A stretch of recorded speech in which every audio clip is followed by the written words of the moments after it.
The woman who was arrested at Mar-a-Lago is a spy.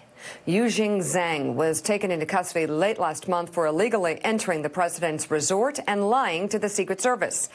She allegedly had on her at the time 2 passports, 4 cell phones, and a USB drive which contained malware. A Secret Service agent testified yesterday that one of his colleagues put the USB into his computer and it immediately began to install files.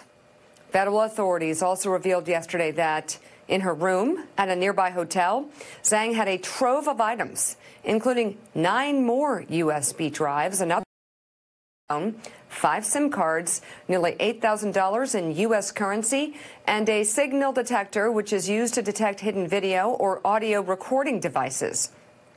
Prosecutors add that Zhang, quote, lies to everyone she encounters. Last week, President Trump downplayed the situation, calling it, quote, a fluke. John Heilemann, that seems like quite a fluke. Yeah, quite a fluke, Mika. Look, I think it's pretty clear on the basis of what we now know. It's not conclusive, but it's pretty clear that you're looking at someone here who was doing some kind of intelligence work on the part of the Chinese. And there's the story of the downloading of the thumb drive, or the plugging of the thumb drive, and the immediate corruption of the computer is, of course, sort of staggering. And so it's telling us something we kind of already suspected and already knew. Quite contrary to the notion that this is a fluke, what it really is telling you, what President Trump, if he were being honest, would say, is that Mar-a-Lago is a soft target. And the notion that, we've had a lot of discussion of this over the course of the last week, but the notion that this has become a place where the president does so much business, and the place that is so insecure or unsecure, we've seen various things happen there that have been troubling in the past. This is maybe the most troubling thing we've seen, although, again, the president, as we all know, has done some things on the grounds of Mar-a-Lago that have presented security threats and security risks in the past.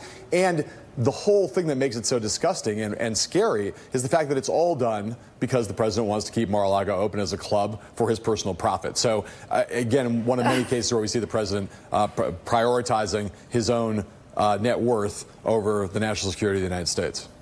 It's incredible.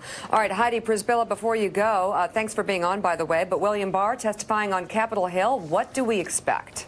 Right, Mika. He'll be testifying today in a House Appropriations Committee hearing. Expect him to take a pass on answering some of the more detailed questions about the Mueller report, but also expect lawmakers to just get some pretty basic answers out of him, starting with, did Mueller even intend for Barr to make that decision on obstruction? Behind it all, Mika, will be the threat, of course, of that subpoena cannon, which the Democrats have already loaded up. But I think we're going to have to wait for the more detailed answers to come out when the report is actually released after this redaction process, expected sometime next week.